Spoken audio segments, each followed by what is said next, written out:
Okay. Here at Jay, we're really proud to partner with City Business and their Women of the Year honorees for the third year in a row for our Empower event. This event is focused on mentoring and empowering professional women at every single stage of their careers. Our hope today is that you will join us in learning, sharing, mentoring, growing, and empowering one another. Jay is a local nonprofit that teaches young people the fundamentals of financial literacy, entrepreneurship, work readiness, and the biggest focus for us is connecting young people with volunteers and mentors. And so this day just kind of fits right into that for us. We would like to take a moment to also thank our sponsors to make today possible. First, our title sponsor, Ochsner Health, our silver sponsor, Energy New Orleans, and our bronze sponsors, Gulf Coast Bank and Trust, the Loyola University Women's Leadership Academy, and Fisher Phillips. Now, to kick off our show, we have a special interview with one of our students, and I see her right down there in the bottom of the screen. And I get really excited every time I talk to this particular student because she's done a really fantastic job with us. Her name is Jada Martin, and she's a senior at Etna Carr High School, and she is the winner of our local Trust Your Crazy Ideas Challenge. Good morning, Jada. How are you? Hey Larry, how are you doing? I'm well. I am well. So Jada, I've already mentioned the fact that you were the winner of our local Trust Your Crazy Ideas Challenge. Could you just tell us a little bit about what that experience was like working with JA and working with Trust Your Crazy Ideas? Actually, I can. This whole experience was great. When as I would describe it, I would say the biggest thing I got from it was growth. I can see my confidence springing forward. Um, Me winning has truly changed me, and this program has changed me, and I'll never be the same after participating in it. That's awesome. And you talk about growth. I can tell you that from the beginning of the time that we spent together up until the end, I've seen tremendous growth in you, not only just in you as a person, but also in the idea that you had put forth and how you presented the idea. So I'm glad that you've acknowledged that growth as well. Speaking of, could you tell us a little bit about your idea that got you to be a winner of the program? I can. The name of my idea was Homegrown. It was just like I came up with this crazy idea, random at 2 a.m. It was just an assignment from my teacher. Then I found out like I was a semi-finalist, and it was shocking, mind-blowing almost. So I was riding down the interstate, and I just saw like loads of trash, disposable masks because of COVID, and like cans, chip bags, and I thought to myself, what if there was an invention that can pick it up contactless with no effort from humans? And that's where the idea sprung from. That's awesome, Jada. Every time I hear your idea, I'm just reminded of how necessary that is. And even like this weekend, I went back to Houston, and certain places had lots of trash, so we could have used your home drone in Houston this weekend, right? All right. So, why do you think it's important that we continue to provide programs like this for young people, where we're introducing them to entrepreneurship as a pathway? Well, in answering these questions, I want to be completely transparent. So, for a young person like me, there's struggles every day. So your mentorship and anyone who's doing this is really important because the amount of time that you take is really impactful, and it changes students like me. I don't want to give this like corny answer, but it truly helps. And I just don't want anyone who's a mentor to feel like it's gone unseen, because it really deeply impacts young kids like me. And that's why it's needed. I love hearing that. And again, every time I talk to you, I'm just reminded of why we do the work that we do. And it's really great to see that the work that we do is translated to you in the way that it has, and that you've received it in that way, and have started to apply it. So I guess my next question for you is, because you've hit on the fact of mentors, and again, today's event is about connecting professional women with mentors and fostering those type of relationships. I know over the journey of Trust Your Crazy Ideas, you had several mentors that you work with. What were some of the things that you learned from those mentors that either helped you through the program or that you're going to take with you going forward? Well, some specifics. I know throughout the competition, I worked with you, Kristen, Sam. It was all great. Some things that I took from it, definitely the entrepreneurial strategies and tips. But I would go back to I learned how, I didn't even know how impactful a mentor was in my life. But when I got to experience it and go through it, I realized how much of an impact you guys really had. The daily checkups, even now after the competition, you guys still check up on me. And I know you guys ask me, I could take you to lunch. You guys are concerned about even my college year, next year coming up. And it's just, I'm grateful. And I take that even going away with me. I take it still. That's awesome. Uh, uh, I thought Melissa was crying after you said all that. No, but no, that's awesome that we've been able to build those relationships with young people like you. And I think what we want to do is encourage more adults to build these type of relationships. And so my hope is after today, tons of these nice ladies in our program will be reaching out to say, how can they mentor Jada and other young people like you? So Jada, thanks for taking time to talk with us this morning. I appreciate you. I appreciate you always giving back to us. And I'm looking forward to all the great things that are come for you after this. No problem. Thank you for having me. Thanks, Jada. All right. So now to actually kick off our program, I'm happy to introduce Deidre Diaz, the Vice President of Health and Wellness Solutions at Ochsner Health, who will guide us through the rest of our day and introduce our keynotes. Deidre, the show is yours. Thanks, Larry.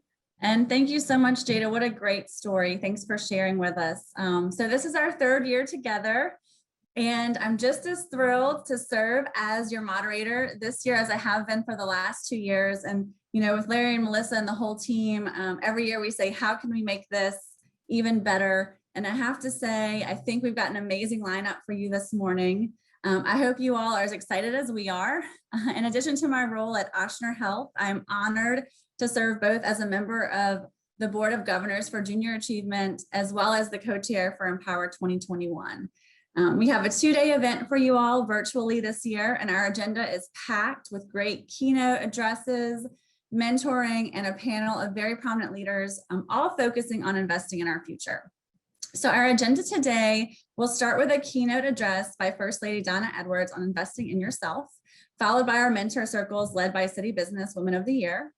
We will then have a panel discussion moderated by David Gaines, and we'll end with a fireside chat by Dr. Florencia Greer-Polite on investing in your dreams, moderated by Havilah Malone. We'll adjourn at 11, and tomorrow we'll feature another great lineup. So we'll have Deanna Rodriguez, President and CEO of Energy New Orleans, and she'll be focused on investing in your network. We'll also have Crystal Hardy Allen, founder and CEO of K. Allen Consulting, investing in each other.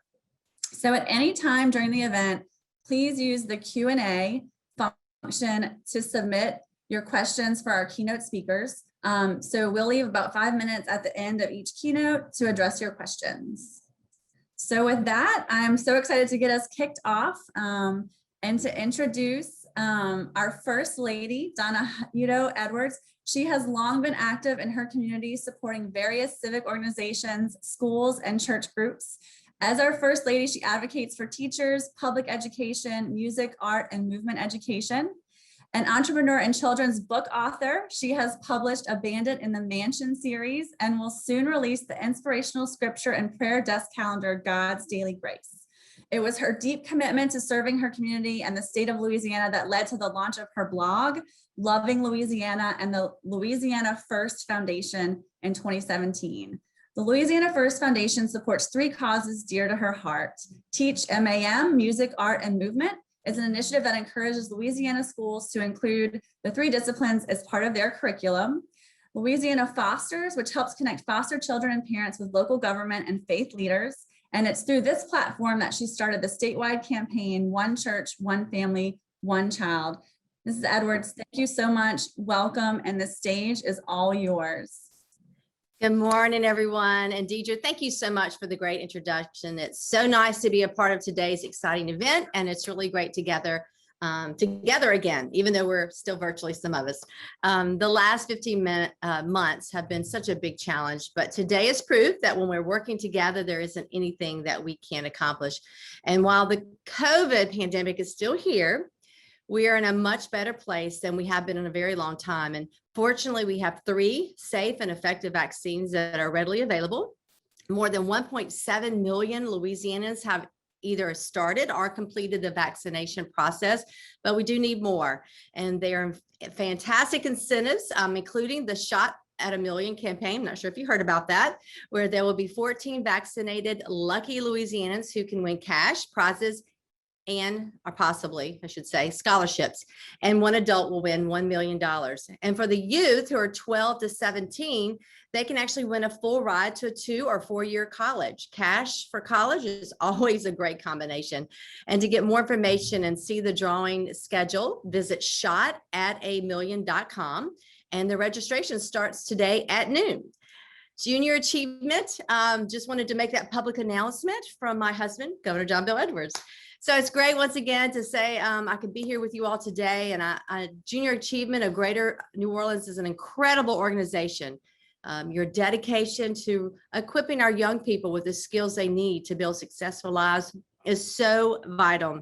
And I commend you and all of you for the work, the great work you're doing for the future leaders of our state and nation. You know, as a mother and former educator, I know that this is exactly what our children need to grow and develop. You help give them the spark they need to believe in themselves and know that they can dream big dreams. And by working hard, they can make those dreams come true. I love our young people and believe so strongly that they can do anything when they put their minds to it. And I'm immensely grateful to your organization and organizations like this that really understand why it's so important that we invest in our young people early and invest often, and that we teach them to invest in themselves. And as Deidre mentioned, the initiatives under my platform, the Louisiana First Foundation, are very near and very dear to my heart. Many of you may know I was an elementary public school music teacher in Tangelo Parish for many years. And while I'm not in the classroom any longer, I do have the opportunity, and I believe the responsibility, to advocate for educators, for students, for parents, and for our families. And as they say, once a teacher, always a teacher. So I began thinking about how I could help spread the word about the benefits of arts, especially for our children. And that's when I was inspired to develop Teach Ma'am, which stands for Teach Music, Art, and Movement, MAM. As you know, as Southerners, we all say the wonderful things like, yes, ma'am, no, ma'am, thank you, ma'am. And as a former military wife, we use ma'am also. It's one way we teach our children how to be respectful. And I believe that that we also should teach everyone how to be respectful of the arts. So that's where Teach Ma'am came from. Studies show that music, art, and movement help develop the whole child and will lead to success both in the classroom and in life. Students who learn how to play music do better in reading, math, and writing, and they're more likely to stay in school and to graduate. So investing in creative education prepares children for the workforce, how to contribute and become part of a culture economy. And that is exactly what we want for all of our children, and teaching to the whole child. And that's why I use my platform to advocate for incorporating music, the arts, and movement into the daily curriculum in all public schools across our state. The benefits are invaluable. So I'm excited that we've been able to spread the word about Teach Ma'am and formed incredible partnerships with others who are also dedicated to strengthening arts education in our schools. We even have Teach Ma'am ambassadors now, which I'm so proud of. All of my initiatives fall under the umbrella of Louisiana First Foundation. Also includes, as Deidre mentioned, Louisiana Fosters, which supports foster children and parents by really connecting them with their communities, their faith-based organizations in their community, businesses, and government resources to help them be better and do better in that realm. In fact, last week, my husband and our governor, John Bel Edwards, signed into law Senate Bill 151, Act 351 by Senator Regina Barrow, and it creates the Foster Youth Bill of Rights. It was part of John Bell's legislative package, and a group of very smart and inspiring foster youth helped really, in the end, win an overwhelming approval. So it affords foster youth many rights, including the right to privacy and having a safe and stable environment in which to thrive. It's so important. Since 2016, some 4,067 children have been adopted.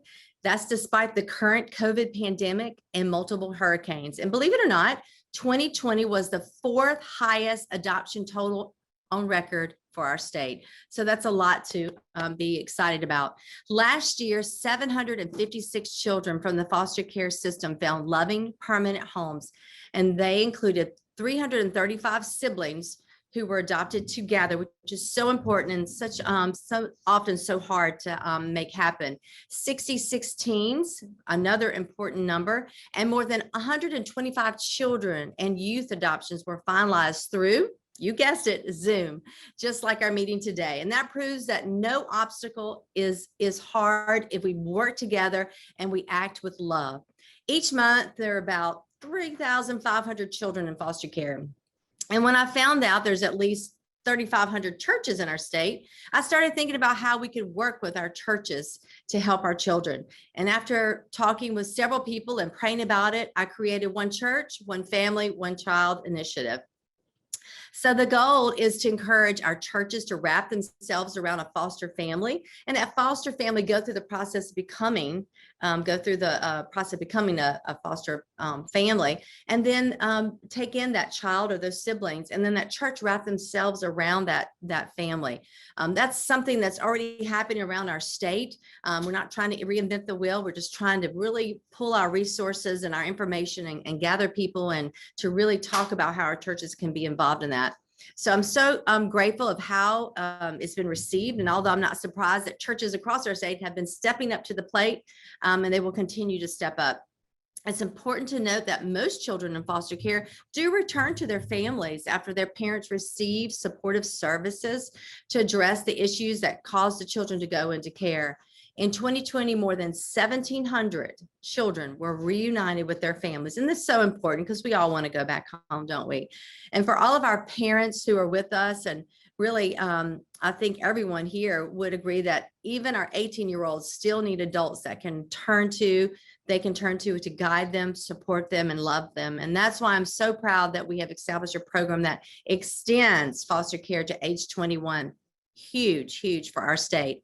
And thanks to dedicated advocates, nonprofits, and that same small but mighty group of former foster youth, it won overwhelming bipartisan support. And in 2019, my husband signed legislation into law extending foster care.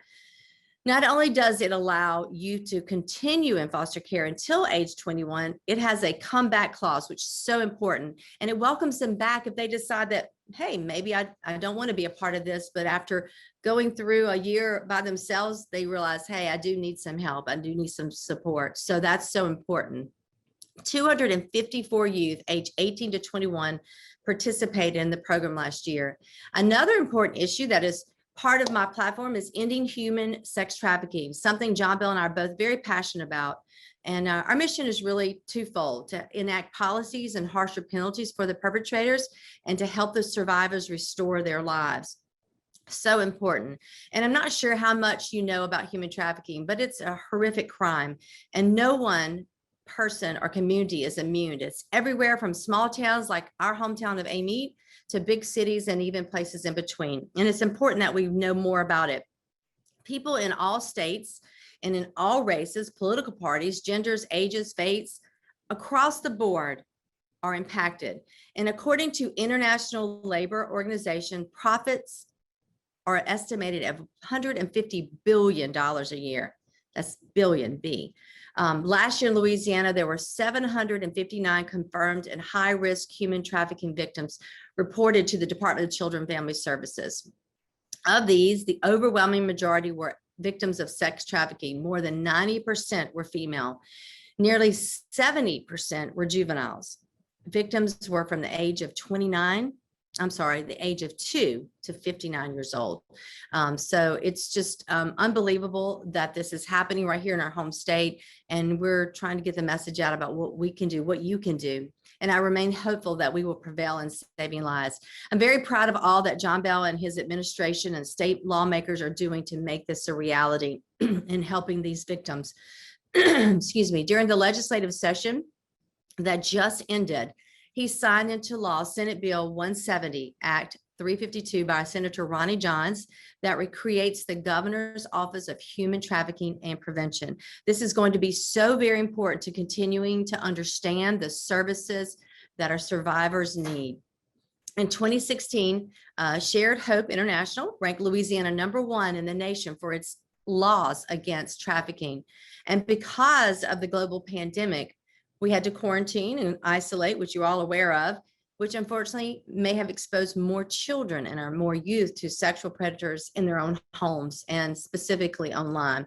And that's why our work to bring an end to this tragedy is even more important now. So since 2017, John Bell and I have held regional, statewide, and global summits, bringing together experts from around the country, around the nation, really, and around the globe to talk about best practices and connect one another.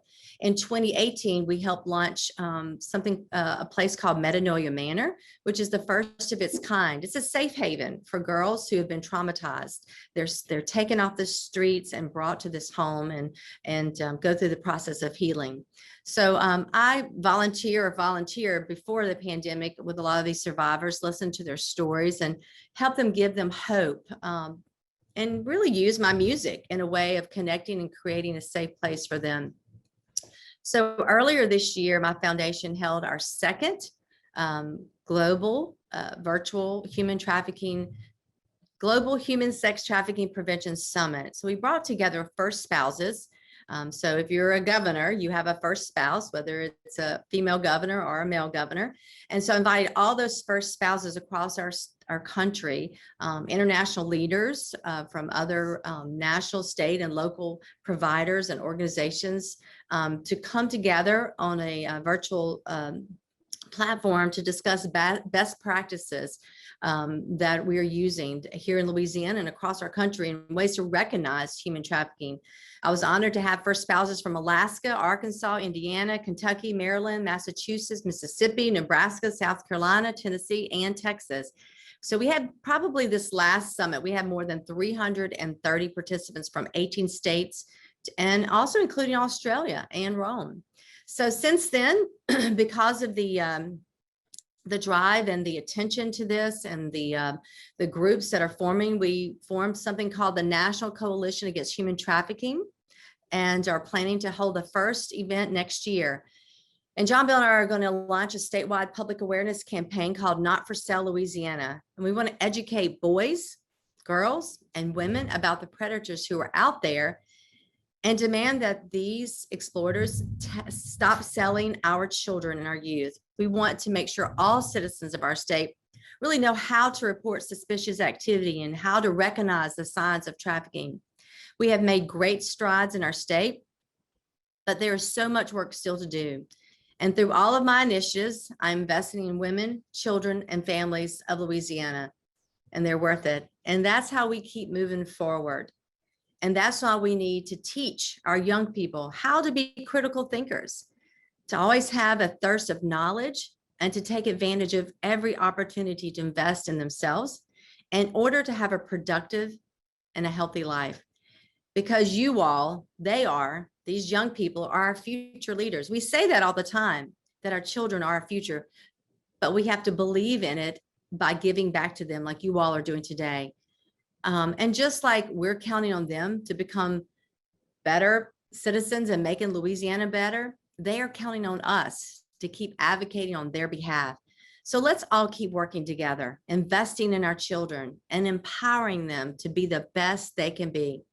So I want to thank you all again for inviting me to be a part of this incredible program, Junior Achievement, for being able to kick it off today with some things that I'm doing as First Lady of the state of Louisiana. And I believe we all have an opportunity to leverage our leadership roles in whatever role that you're playing to do better and to lift each other up and to empower each other. So God bless each and every one of you. And thank you again to all of you for being a part of this amazing program. Thank you so much, Ms. Edwards. Just amazing platform that you have. Thank you so much for investing and supporting and teaching our youth so that we can invest in our future. We have a couple of questions from the audience. If you have a few more minutes. I do. With all of these initiatives that keep you so busy, what do you do for yourself to refuel? Well, so you mentioned earlier about Bandit in the Mansion. I have discovered that when crises come about, I go back to 2016 with the flood here in Louisiana, with the shootings that happened. It was just a lot going on. I started then jotting down stories about our bandit dog, who is actually a golden retriever, and his adventures here in the governor's mansion. I'm just now putting it on in a book and getting it out. But even this last year during the pandemic, I went through a lot of, we all did, right? It was just a lot of stress. And so I've discovered that, I take that energy that could typically be negative and put it into a creative idea. So I started something called God's Daily Grace, which just came out this past week, a little flip calendar. So I think that I find that I'm in my over 50 age, that, I think taking that energy that, some people run and exercise. I need to do more of that, but taking that what could become a negative energy and throwing it into something creative and more positive is something I've found that's been great for me. That answered your question. Yes, thank you so much. That's really helpful. We have one more question in the chat for you. Also reemphasizing how busy you are. It's amazing everything that you're doing for our state. How do you decide which organizations to invest in or volunteer your time? Women, children, families? Is it personal? Is it part of your role? How do you kind of decide where to focus? Well, good question. 2016, I knew as a former music teacher when I left that position and they didn't fill that position and have music in the school after I had put all these programs together for all this time.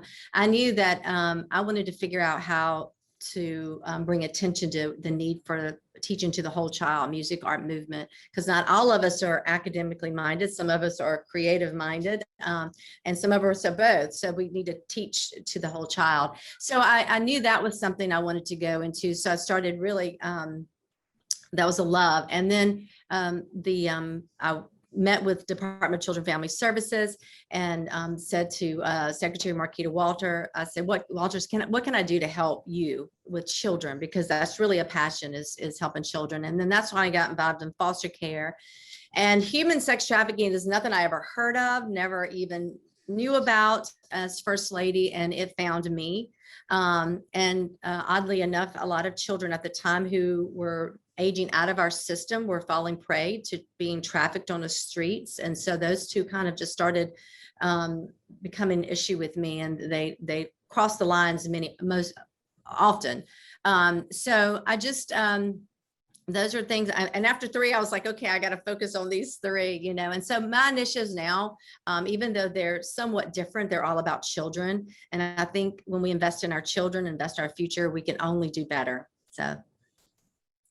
Great. Thank you so much. There's also a comment that says, thank you for working with CASA. Yes, Children Advocacy Centers. If you don't know about them, they're in your community, and look them up. They're sometimes hidden in that little pretty building, looks like your grandmother's house, and they're great.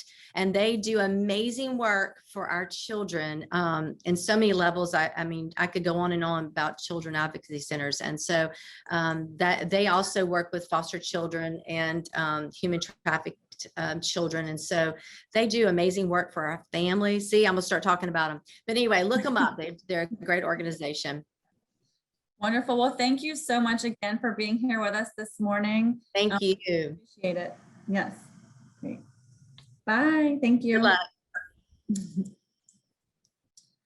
All right. So now it is time for our mentor circles.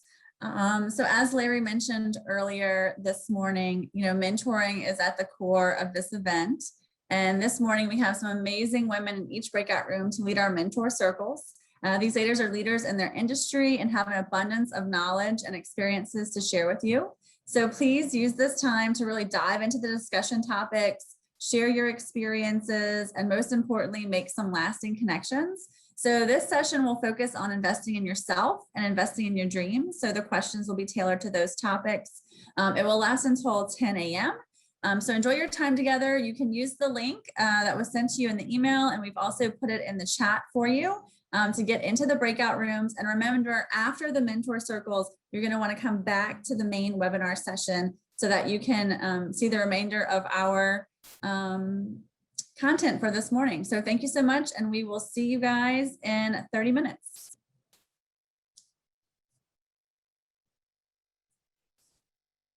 and we'll go ahead and continue with the programming. I hope everybody enjoyed the mentor circles. I know that is one of the kind of key highlights of this event every year. I know, especially for me, just having that open dialogue and kind of talking about these topics in more depth. So, so we'll have those again on Wednesday.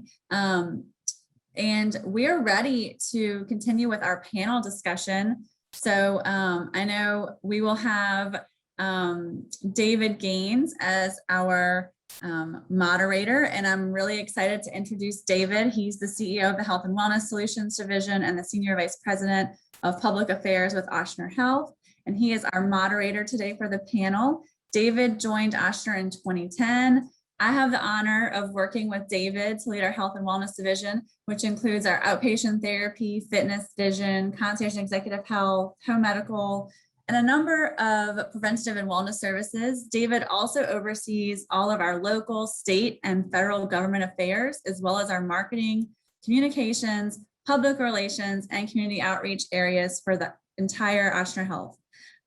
David attended the University of Minnesota Graduate School of Business and received his Bachelor of Arts degree from the University of New Orleans. So thank you so much, David, for being here this morning, and the floor is yours. Deidre, thank you so much, and it's a pleasure to be here. I'm excited about the program, and I'm excited to moderate the panelist discussion. And so with that being said, why don't I kind of get started to keep us on target? I'm going to kind of go in order and introduce each panelist by reading a little bit about them from their bio. And I'll start with Rana Khalifi Eloise first. So Rana is the Chief Executive Officer of KIPP New Orleans Schools, where she oversees 13 schools and over 6,000 public school students in New Orleans. Ms. Khalifi Eloise was a founding board member of KIPP and helped open its first school in June of 2005, right before Katrina. So when Hurricane Katrina forced the closure of that school after only 2 months of being open, she helped open a new school in Houston for all the New Orleans residents who evacuated there after Hurricane Katrina. In 2006, KIPP New Orleans Schools reopened schools in New Orleans, and Ms. Eloise became the first executive director in 2007. Since then, KIPP has become one of the highest performing charter organizations in New Orleans. Twice since 2008, KIPP New Orleans Schools showed the most annual SPS growth in the entire state of Louisiana. Over the past 8 years, seniors at KIPP high schools have earned a staggering $50 million in college scholarships. So welcome, Rhonda, and congratulations on these accomplishments.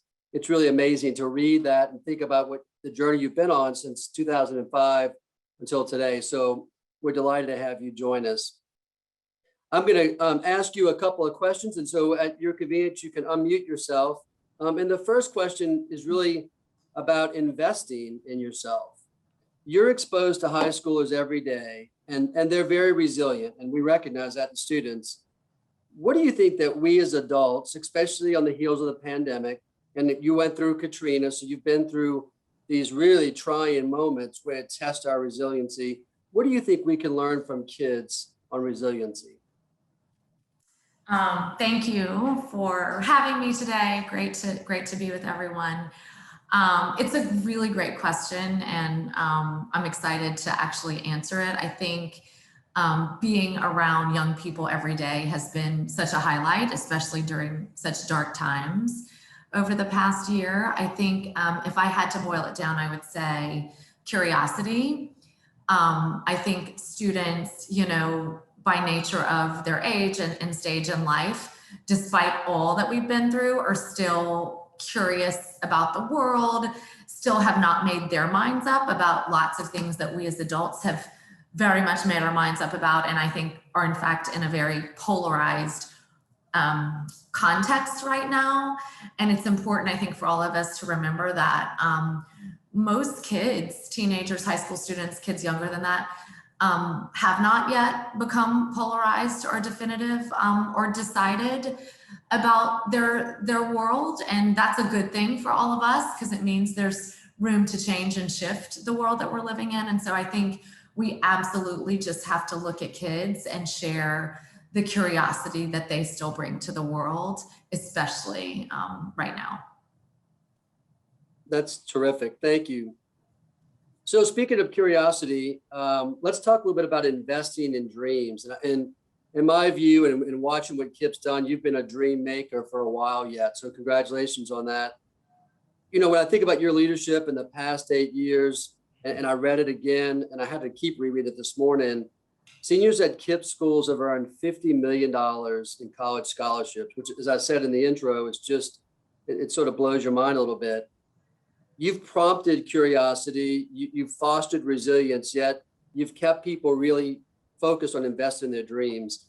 How do you inspire your students to keep reaching for their dreams and to go after some of these accomplishments like those that have been received in the scholarships? Tell us a little bit about how you keep them focused on their dreams. I think, you know, one of the things that all educators who are excellent figure out along the way, and I think we probably all can point to teachers that we all had in our lives who demonstrated this. I think high expectations of what is possible for students has to be the pillar or foundation of classrooms and schools and communities. I think, you know, we always talk about in our world, and I'm excited that equity is such a part of the conversation that we're all having this week as part of this conference. We shouldn't live in a world where it's surprising that our students are achieving what they're achieving. And a lot of that connects to what is expected of certain students or of certain communities. And I think this is something that we are still learning and working toward, but we have to just make sure that we are removing barriers that are sometimes created, especially in the world I work in, which is public school students who often come from lower income communities. So having high expectations, showing students what is possible by bringing in mentors and connections to the community, to those who've gone before them who have achieved, I think are the things that we have started to learn to do as schools. We need to continue to do better, but have been sort of the pillar of being able to, you know, talk about dreams and aspire to dreams with our students.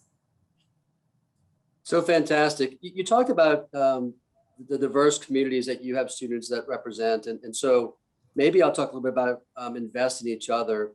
In your experience, how can we use education to promote equity and diversity for this upcoming and next generation of leaders? Yeah, I mean, I think I want to tie this a little bit back to the first question, which is, you know, the curiosity piece. I think we as schools, and I think what we as schools really can count on and partner with our communities on is creating space for critical thinking, for critical conversations, for compromise, for learning and growing. I think all too often there is no space for those kinds of conversations and that kind of free thinking and dialogue, if you will, between the community and students and the community and the families that we work with. And so I think it is extra important. We're looking at a lot of challenges that will fall squarely on the shoulders of our students as they navigate, you know, a world where violence is unfortunately increasing and economics are hard for lots of families. And so thinking about kind of the fun and love and joy that a student should have during their, you know, primary school years versus some of the challenges that our communities are facing. How is our community working to preserve space for kids to be kids, for kids to dialogue, for kids to connect? And, you know, I as an educator am excited to have in New Orleans such a community that's so connected to our educational purpose. And I think that's going to be more important than ever. And I think we as educators will look to our partners to help find the right space and resources to do just that. Excellent. Thank you so much for those answers.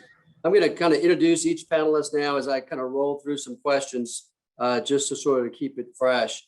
Let me introduce Deborah Grimes, who I'll ask the next question of. Deborah is my colleague, so I'm excited to introduce her.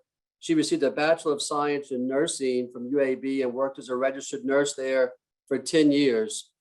She then graduated from the Birmingham School of Law with a Juris Doctorate degree. Deborah worked at UAB in risk management as a healthcare attorney. And then in 2004, she returned to hospital administration as the Director of Joint Commission Quality Resources. She was promoted to VP of Quality Regulatory Affairs and named Chief Compliance Officer for UAB Hospital. During this tenure, she received a certification as a healthcare quality professional, certified healthcare compliance, and completed leadership fellowship training with Momentum Inc. and graduated with her master's in science degree in quality and patient safety. Effective April 1st, 2017, she was appointed as UAB Health System's first Chief Diversity Officer and named by Savoy Magazine in 2019 as one of the most influential women in corporate America. In March of 2020, about a week before COVID, Deborah joined Ochsner Health System as our first VP and Chief of Diversity and Inclusion. So welcome, Deborah. We're delighted to have you on the panel. Good morning, everyone. I'm delighted to be here. Thank you so much for that kind introduction, David. You're welcome. Let me kind of give you the first question here as I begin the rotation. When we think of investing in yourself, highly resilient people treat problems as a learning process. For them, FAIL stands for first attempt in learning. Embracing this word empowers you to step outside of your comfort zone more frequently, because even if you fail, you'll learn from mistakes, which ultimately brings you closer to your intended or desired outcome. Can you give us a sense, Deborah, over your vast career, where you've turned failure from a regret into a resource?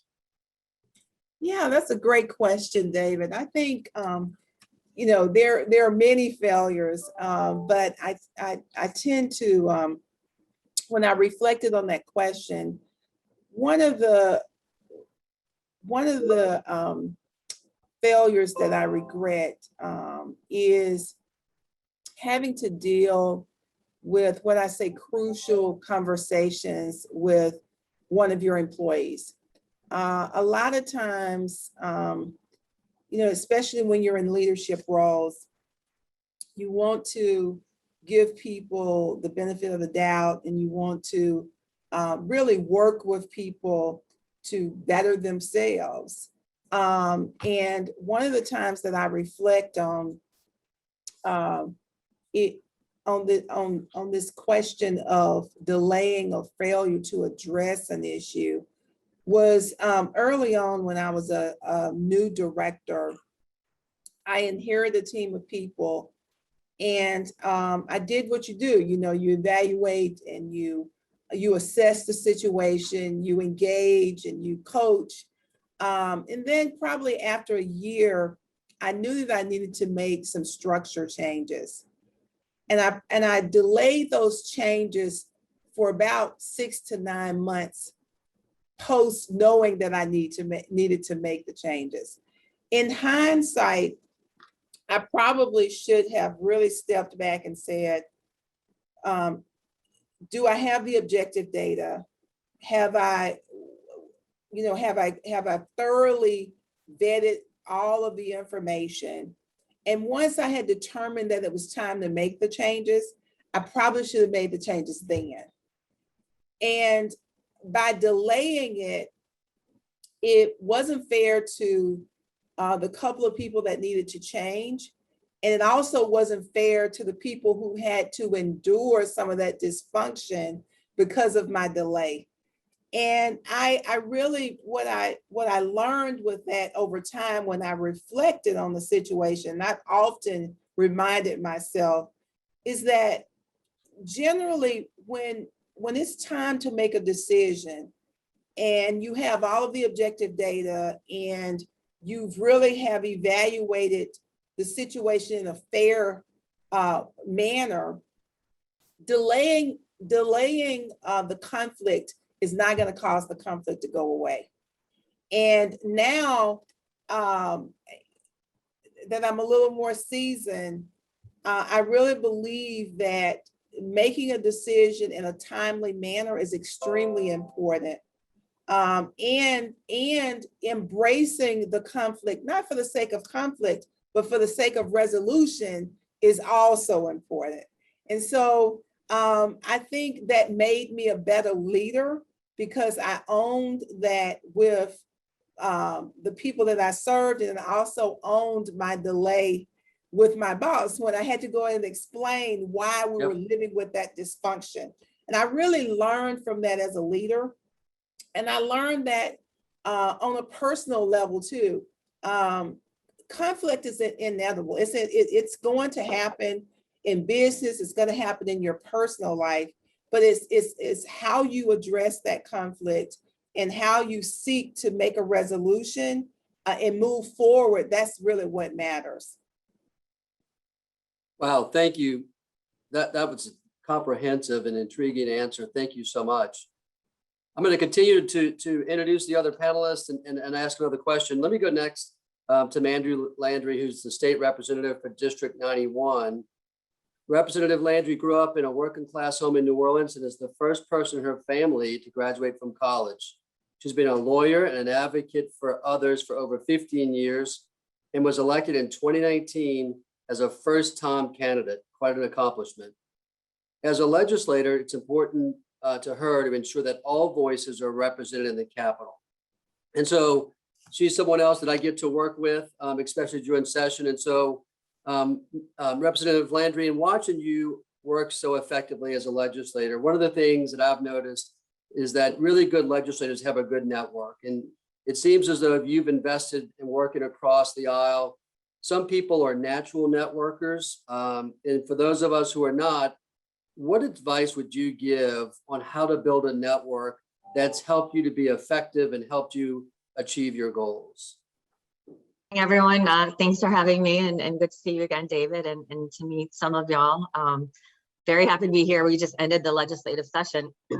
And this is an interesting question because this was something, networking that people call that was harder for me when I was a young lawyer in particular. And some things that I started doing then that I still do now are little.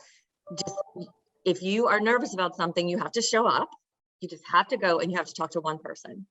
And that has gotten me through a lot of events where I didn't know anyone in the room, or I was the only woman in the room, or the only Democrat around.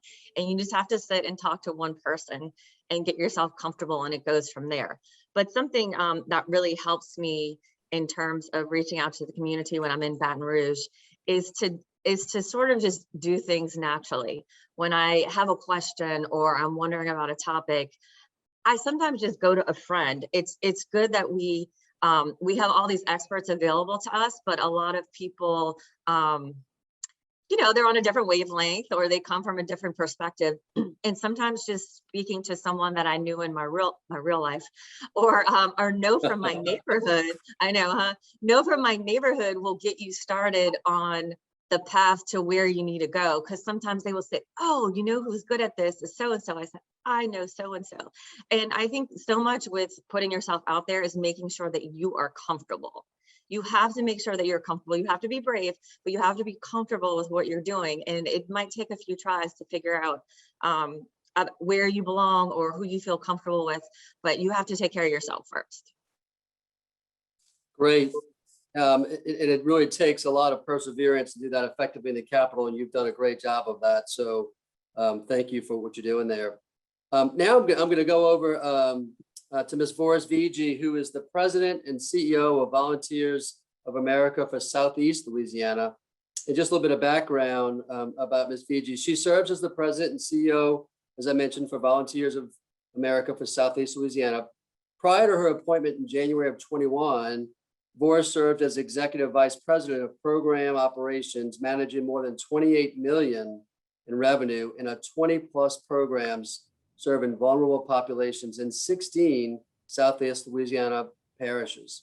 She's been with Volunteers of America Southeast Louisiana for 26 years, and in 2012 was chosen among 16,000 employees across the country to receive the Volunteers of America Excellence Administration Award. So, Ms. Vigi, you clearly are committed to the role that you're in and to what you're doing. So thank you so much for what you've done for these 26 years. I guess my question for you, because you've been such a loyal now such a well-respected president and CEO, is when you think of investing in your dreams, how do you know when to pivot and when to stay steadfastly focused on your original dream? I would imagine this has evolved in your 26 years. So it's probably more important to maintain the integrity of your original vision for your dream career, or is it more important to be flexible and adapt along the way? We'd love to get your insight on that. Absolutely. Wow, that's a very insightful question. Love it. So, when we're talking about pivoting is always necessary. You have to remain nimble in a sense that even though you have your eye on the prize and you know what you're trying to achieve, there's always things that are informing your environment in order for you to make the best decision, right? And so you have to be able to take that information and synthesize it and say, well, look, how does that better me as an individual? Even though this is where I want to go down this roadway, but what do I need to do to course correct based on this new information? Or what do I need to do to enhance my journey? So it's necessary to be able to pivot. It's necessary to be nimble enough and say, look, I may have had this bright idea and this may have been the best way to proceed in attaining that idea, but now I have all this new information in my environment, various perspectives from my colleagues, various perspectives from my friends and family. How do I take all that information and digest it and be able to come up with a winning plan? That may not have been necessarily the plan I started out with, right? So it's necessary, when you're trying to attain your dream, there's no one way to do it. It varies based upon individuals and it's always situational because your dreams grow based on things that are in your environment. They grow based on your circle of space, people you're interacting with, you're learning more, you're growing through that process, you're failing through that process. And while you're failing, you're learning, you're taking that opportunity to learn and say, this is a teachable moment. Maybe I need to course correct. So necessary to be nimble and you're gonna always pivot. Wow, thank you. Appreciate your insight into that. As you mentioned, that's kind of an insightful question. So thank you for taking it. Deb, I'm going to come back to you. We talked a lot in your introduction about your background. And I'm curious to know, as we think about the strategies that work well in your experience, and even through last year's pandemic, where we saw a lot of social justice going on in the United States, in your experience, what works well to promote inclusion in the workplace? And maybe if you could give us some insight as a leader, how do you stay mindful of who's at the table and who's missing when you think of inclusion? That's a great question, David. I think, so to answer the first part of your question, 2020 was a year of really two pandemics. We clearly had to deal with the pandemic of COVID, but it was also the pandemic of lots of social unrest and really dealing with the death of the murder of Mr. Floyd and Breonna Taylor, and how that that resurfaced a lot of pain for a lot of people. And I think what is important for individuals to do and for organizations to do is to really lean into those moments and show some vulnerability and show some humility, and also to show the ability of empathy. All of those things were incredibly important during that time period and in the future as we move on. It really starts with thinking about inclusion as a way of really humanizing every situation. Inclusion is a way to allow everyone to have a voice and to create a space where everyone feels like they belong.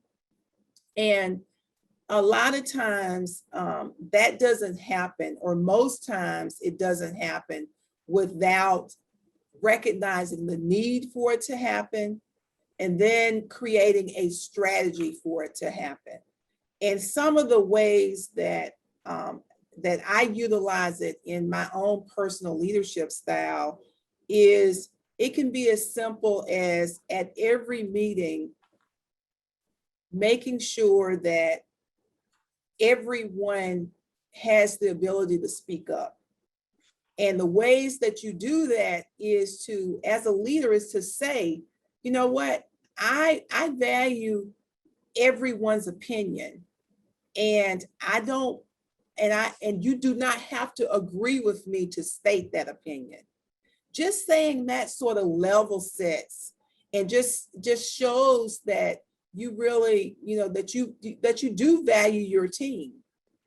And then just saying it isn't enough. Then you have to create a space for it to happen. Because a lot of times people are waiting to see, are you just saying a thing or do you really believe the thing? Right. So in my meetings, it's as simple as I call people out and say, hey, wait a minute. We have 9 people on the team and only 5 people have spoken. Is that because you don't have anything to say? Or is that because you feel intimidated to say it? And a lot of times people are waiting till you invite them in. So that's a way that you can do it as a personal leader. And then there's also ways for you to influence or to have a voice when people are not in the room, because that's equally important. Sure. So organizations need to figure out a way for those voices to be heard, even though they're not in the room. So you can do that in a variety of ways of having a lot of chat services, online services, actually have hotlines so that people can express themselves, and make sure that that's getting up to leadership so that you always have a sense of pulse of where all of your employees are on a certain issue. So did that answer your question? It did. It did. Thank you. You hit it right on. Thanks. Well done. Thank you. Okay, I'm going to introduce Robin next.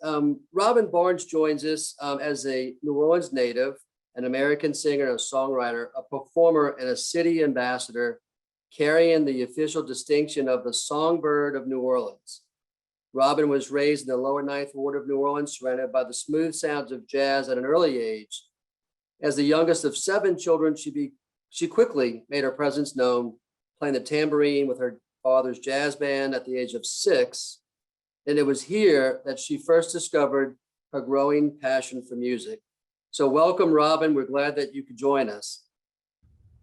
Thank you guys so much. I've been here the whole time. I've been enjoying it. It looks like my display was the wrong name, but thank you so much for having me. And ladies, you guys are truly inspiring, and I am so humbled to be a part of this panel. Thank you. So speaking of music, we know that the music industry gives a lot, but it also requires a lot of time, a lot of hard work, a lot of perseverance, and a lot of commitment. With that probably comes some setbacks and some fatigue, but at the same time, you've demonstrated ambitions since you were 6. So give us a sense of how you remain resilient and take the time to care for yourself while having to feel like you're pushing to break through and always looking to sort of get to the next level. Love to know more about how you maintain that resilience and care for yourself. Well, I'm very blessed to be the baby of 7. 6 are boys. So I have been I guess you will, a very much proactive, active person, always standing up for myself and learning how to basically segue in a family of boys. As far as my career, I was very fortunate that I chose to pursue business first and received my master's in business, and was able to really utilize that experience and that background as far as amplifying my music career. With the music career, it was definitely a challenge. I came from a family of jazz musicians, but we were more known in church, and being able to pivot that experience to my favor, I was able to utilize the marketing and strategizing that capacity to be able to show this is who I am, this is my brand, this is my moving forward. But I have to be very honest, I would definitely had a lot of adversity.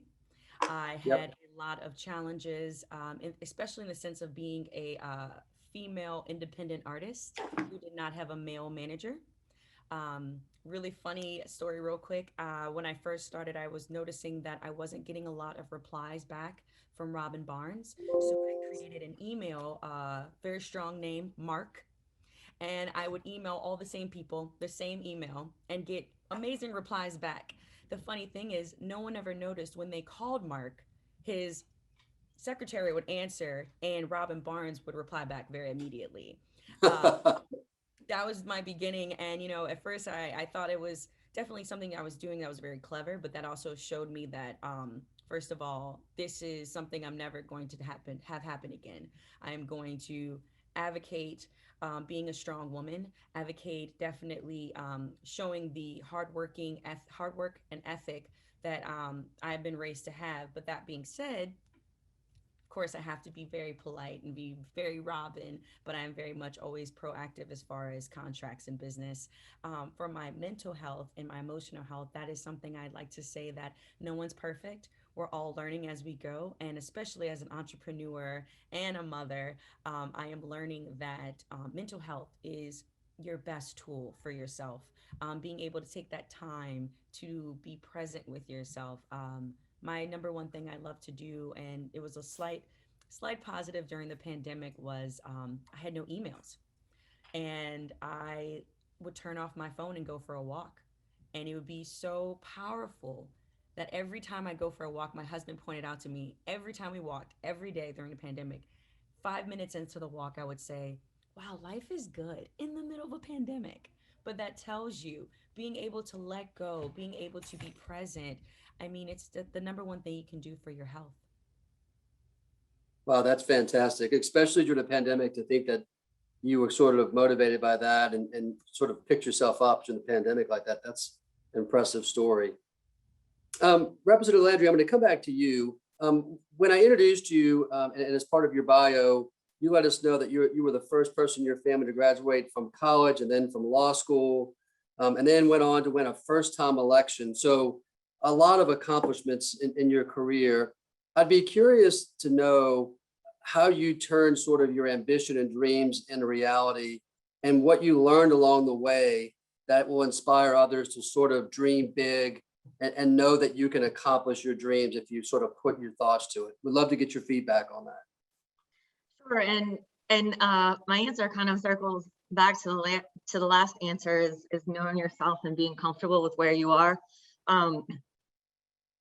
You know, I always had goals and ambitions and places I wanted to go, but sometimes, you know, life gets in the way of those plans, and you kind of have to roll with it and realize maybe that wasn't the plan. Maybe I'm going in a different direction. You know, school was one thing. I was a good student. I had parents pushing me, and then career came, and you know, being a lawyer was something I always wanted to do, and I didn't know what I wanted to do or where I wanted to go. And I've moved around. I've moved firms. I was moving forward as a junior associate, and I had a parent who got sick with a terminal illness. And all this is to say that, you know, that was the most traumatic experience of my life.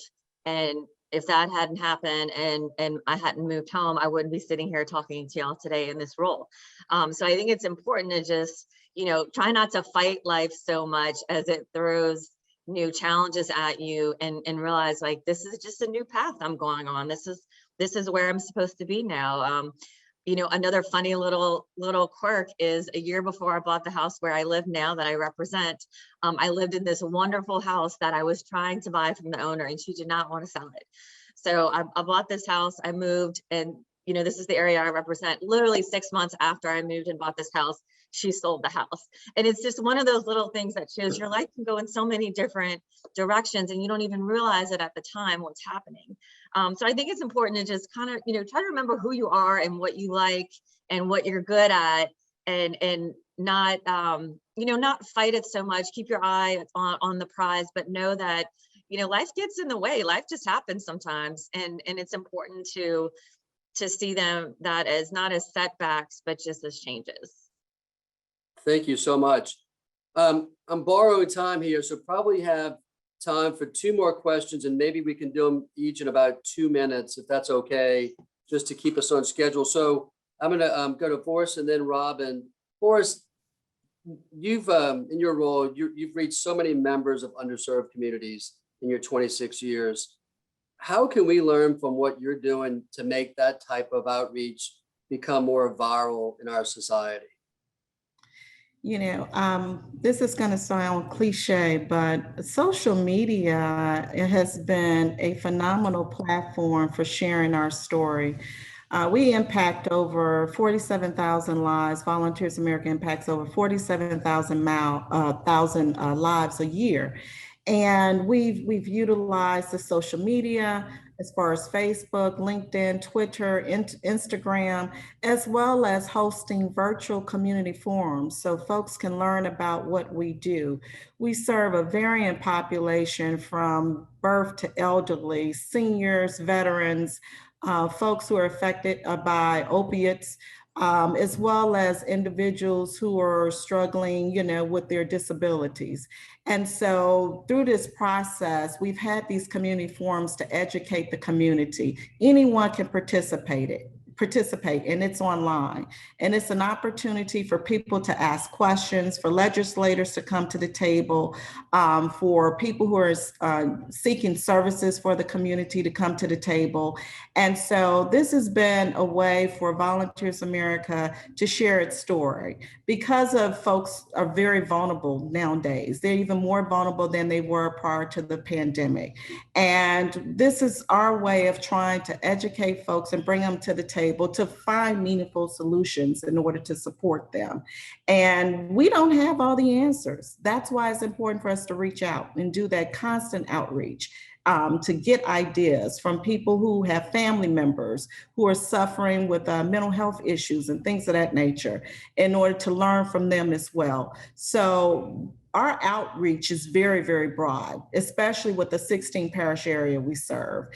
And we're still learning through this process to educate the community about Volunteers America and how we can support everyone, and not just vulnerable individuals, but everyone where they are in their walk of life. A good question. Thank you. Well, thank you so much for your answer. Robin, I wanted to ask you questions about being the songbird, but I've just been told the shot clock has run out. And so we'll probably have to have an opportunity in the future to hear more about how you became the songbird. Let me thank each of the panelists and on behalf of the audience for sharing your insights, sharing your dreams, sharing your perseverance, and sharing your devotion to mental health, as Robin so clearly articulated. I think this has been an inspiring Q&A, and we're grateful for your participation. So thank you once again. And Deidre, with that, I think I'll turn it back over to you. Yes, thanks, David, so much. A fantastic job moderating our panel. And thank you to each of our panelists for being here with us. Such great informative information and insightful conversation. We learned so much from your experiences, and I really appreciate you guys being here. So thank you again. To close out our morning, we are honored to have a fireside chat with Dr. Valencia Greer-Polite, moderated by Havilah Malone. Dr. Valencia Greer-Polite is an associate professor of clinical obstetrics and gynecology and chief of the division of general OBGYN at Penn Medicine. She is a native of Philadelphia and a graduate of Harvard College and the University of Pennsylvania School of Medicine. In August 2010, Dr. Polite and her family moved to New Orleans, her husband's hometown, where she joined the LSU faculty. She served as the residency director and division chief for general OBGYN during her tenure. In September 2018, Dr. Polite was recruited back to Penn Med to serve as their chief of the division of general OB and GYN. Dr. Polite is board certified by the American Board of Obstetrics and Gynecology. She has served on numerous community boards. She now lives in Philadelphia with her husband, Kenneth, and their 2 daughters. Havilah, our moderator, is an inspirational thought leader on a mission to be a catalyst for positive change in over 2 billion people's lives. The multi-talented millennial powerhouse has been featured on Fox, NBC, CBS, and more. The actress, motivational speaker, and former Miss Louisiana Universal is also the #1 best-selling author of How to Become a Publicity Magnet in Any Market via TV, radio, and print. Her newest #1 bestseller, Rewriting a New History, A Spiritual Path to Audacious Authenticity and Healing, is now available. Havilah shares her pillars of success with audiences around the world. She's also been featured in numerous films, national TV commercials, HBO's Insecure, and guest starred on NCIS New Orleans. So take it away, Havilah and Dr. Polite. Thank you so much for being here today. Thank you so I, much for having us. It's our absolute pleasure. Even though I'm out traveling right now, I would not miss this opportunity for the world to be able to talk to Dr. Polite. So we're going to jump right in. Let's jump.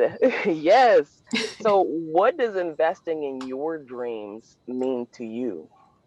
So for me as a physician, the pathway to get from high school or college student to a doctor is I hate to say pretty step by step, but I think investing in your dreams means figuring out how do you get from point A to point B, which means you have to actually identify point B, right? Is it just, I want to be a doctor, which for me was, I wanted to be a doctor, but I didn't have any doctors in my family.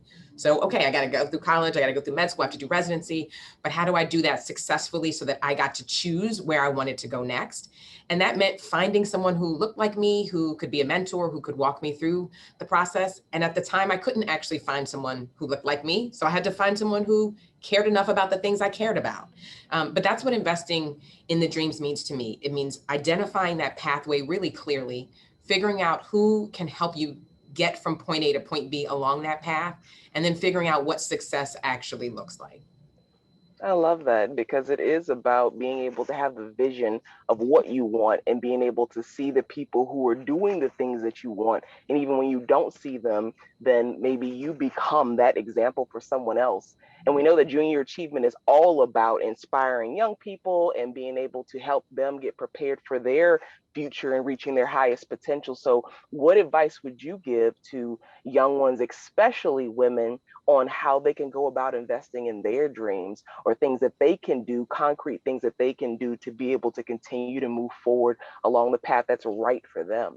So great question. First off, don't be afraid to dream something that you can't see, right? But identify it. Say, this is something that I want. And I mean, put it down on paper, right? This is what it looks like for me to have my point B.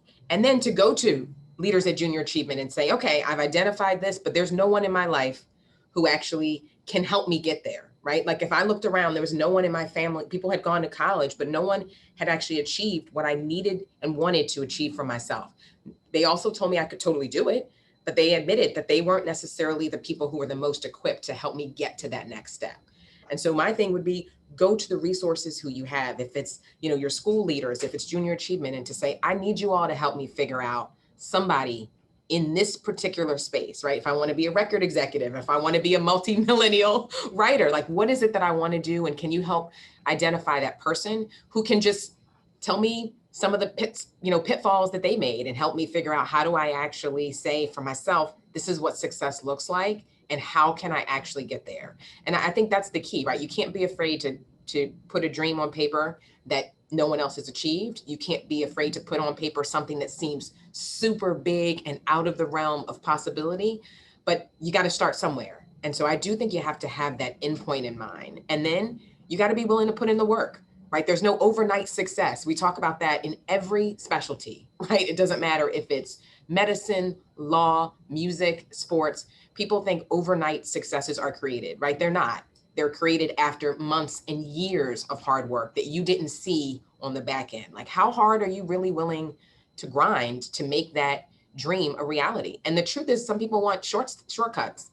And I don't believe there are shortcuts. You have to be willing to work and you have to be willing to put in the time and the effort to find that success. I love that because so often people look at people who are successful and they're like, I see that endpoint and I want to have that level of success, but unknowingly, okay, all the steps that had to go into making that success possible and the work that is the daily grind that has to happen to make that a reality is something that we really have to look at. And speaking of success, like you're extremely successful in your career and you're part of a power couple because your husband is also extremely successful in his career.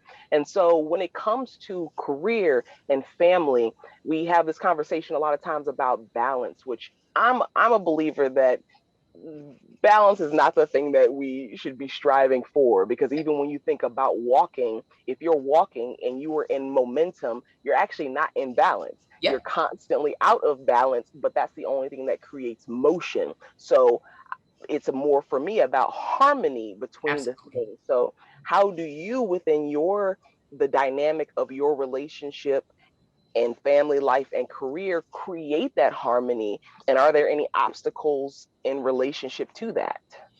So a couple of things. One is, I completely agree with you. I think being balanced is not something that I think is achievable. So I do think about it in a different way. My keychain says wife, mom, boss, right? Those are the three big roles that I have, that I think a lot about what success means in each of those. And it's very different for me to be a great wife, and then to be a great parent, and then to be a great physician and leader, right? And oftentimes there are drivers where each of these are pulling on me, but the things that for me sort of set it into harmony. And I really do like that, Havilah, because harmony is all I can really strive for. Is a couple of things. One is choosing a partner who shares your big dreams. And that's, for us, it's very clear. We both want to be successful in our career, but not at the expense of family. We also very much agree that like achieving financial wealth isn't personally what our goals are, but really making real contributions to our communities. Like, how do we have not just two great daughters, but how do we actually help people who don't have the two of us as parents? And so when we're thinking about our next moves, we are constantly thinking about it in what's the big picture, right? Which is if an opportunity comes available for Kenneth or for me, that opportunity gets discussed with both of us, every opportunity. Like, so on a weekly basis, I'm getting emails about new jobs, right? Kenneth likes to know each single one. And we talk about what is the next opportunity? How does it affect our relationship? How does it affect our family? How does it affect our big dreams in terms of what we want to contribute to our community? Is this a short-term goal? Is this a long-term goal? And how do we make sure that we're not closing doors because we think it's going to be inconvenient in the moment? But we are also very realistic about the fact that in order for the two of us to have the careers that we have, we cannot operate as an island. And so my mom has moved to New York, New Orleans, and Philadelphia to be part of our support team. It's the Polite 4 family is what my daughters call us. And then it's the 5 family, which includes my mom. And she does the drop off and the pickup. And she does a lot of things that allow us to be able to, be at work early, or to be able to do the late night things that we have to do with our careers, and still have our daughters feeling like they are the priority. But in our household, we also create true harmony. Like we feel like work for both of us is a pretty stressful place. And so what gets brought home is only the best of us. Like the family dramas, we're not a part of. My mom knows more drama about Kenneth's family than I do, because both of us just say, if it doesn't actually affect us in the moment, we actually don't want to participate in it. And so we are totally fine to say, nope, I don't need to know about this drama with the cousin. I don't need to know, like, we just don't have the mental space for that. And so really creating that like quality time over quantity time, right? We don't have tons of hours. So the times that we have together, we want to be really spent in a space where it is one where we're sort of living in the moment for us and for our kids, but in a very intentional way. I love that. It's all, from what I'm hearing from you, it's all about having active, open communication between you and your husband and your family unit. And I'm hearing some Obama qualities in there as well. Bringing in all the family, to be able to help support, because we know that we can't do everything ourselves or be alone in that process. So having people you trust to be right there in the unit, and being very strategic about what you allow into your mind or into your energy at any given time. It's like, no, I don't have time for the drama conversations. I don't have time for old-fashioned conversations. It's about, what are we trying to accomplish right here and right now, and in this moment, because this moment is all we have. So that's extremely powerful advice, and it's such a great strategy for being able to create the level of success that you all have been able to create and will continue to grow in. Well, Havilah, when we think about what's the advice that I give to medical students and residents, it really is that, to me, time is the only equitable resource. That is it. right? It is not beauty, it's not money, it's nothing else. Like I have the same 24 hours in Philly that you have in Louisiana, that somebody has in China, that somebody has in any other place. And so how I use my 24 hours is the most important thing to me. And that's with adequate sleep, it's exercise, it's food, it's all of that. But then work expands for me to the time allotted. So in the time that I have, I want to be present doing what I'm doing, whether that's actually working, whether it's operating, whether it's taking care of my children, whatever time that is, I want to be there and fully present in that moment. Because then when I move on to the next thing, I'm actually moving on to the next thing. So Yes, you clear that space out clear the to space. move on and create. And speaking of creating in these last, 3 minutes that we have together, we know that success doesn't happen alone, that there are always other people involved in our process. And so for you, your journey of mentorship and the people who have been able to help you along the way, talk to me a little bit about that, about how mentorship has been able to help you achieve your dreams in your career and family life. And what advice would you give around mentorship? Oh, mentorship to me is everything. I mean, I got recruited back to be the chief here by a woman who's been my mentor since I was 21 years old. And so the advice that I would give about mentorship is there's a partnership between the mentee and the mentor, but the relationship should be driven by the mentee. So you as the junior person finds this person who represents whatever it is they represent to you, and then it's your job to continue to strengthen that relationship. And what happens then is when the mentor has an opportunity, they think of you because you've been sharing with them, you have been sort of the recipient of that relationship for a while, but the relationship should be driven by the mentee, because often the mentor is the person who's busier, who is, who has more to achieve, who has already achieved more. But mentorship means everything. Like I said, I did not have a doctor in my family, so I had to find people who had achieved these roles already, and then, took that information from them, and I was willing to learn and grow. And now I clearly am the mentor for numerous people at many different levels. And I recognize what that responsibility means, but it truly means to me, if you are the mentee, that you identify that person who has whatever characteristic or characteristics that you aspire to, and then you actually cultivate that relationship. Finding the people who align with your vision and who have the tools or resources to help you get where you need to go in your life. That's who you need to actively pursue and then be a driver in that conversation. So I think that really comes around to ask for what you need and don't be afraid to say and put out into the world, out into the universe, this is what I want and this is what I need. Will you be willing to assist me on this path? Absolutely. Creating that expectation is key, right? And as my sister says, closed mouths don't get fed. So amen to that. So if you want to invest in your dreams, you better open your mouth. You better open your mouth. And thank you so much my absolute pleasure, for your time, for your insight, Dr. Pulit. This has been an extraordinary conversation, and I'm so happy to have been able to have it with you. Likewise. Yay. And thank you all so much. Thank you, Havilah. Thank you, Dr. Pulit. Such great, just amazing stories and insight. We really appreciate it. Thank you for having us. Yes. Thank you. Our pleasure. So we went out with a bang. This concludes our agenda for today. So thank you all for attending our first half of our Empower 2021. We hope you enjoyed the morning. Remember to join us for the second half of our event this Wednesday, June 23rd from 9 to 11. And we'll have featured keynotes by Deanna Rodriguez, our president and CEO of Energy New Orleans. She'll speak on investing in your network. We'll also have Crystal Hardy Allen, founder and CEO of K Allen Consulting, on investing in each other.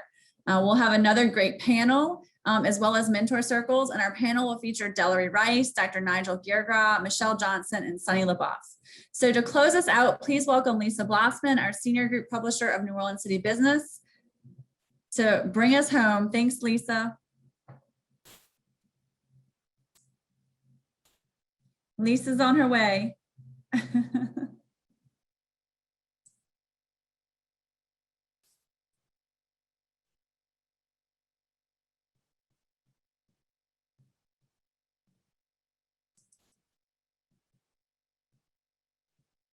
I don't know where Lisa is, so I'm just going to go ahead and on Lisa's behalf, We just want to thank all of our sponsors. So Ochsner Health, ENTOR, there's Lisa, there you are.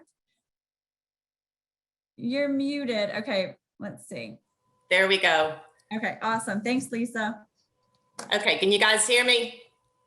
Yes. Okay, sorry about that little technical difficulties to work through. I would like to thank everyone. I would like to thank our sponsors, Ochsner Health, ENTOR New Orleans, Fisher Phillips, Gulf Coast Bank and Trust, and Loyola University New Orleans Women's Leadership Academy, as well as our keynote speakers, panel members, City Business Women of the Year mentors, Larry and all of the JA board members in attendance for their support, the JA staff for being a great partner and helping make the Empower event a success, and the City Business team. At the close of the webinar, please take a few minutes to complete the 4-question survey. This survey will help us adjust preparations for day 2 of Empower, which is Wednesday starting at 9 a.m. Thank you all and enjoy the rest of the day. Thanks, everyone.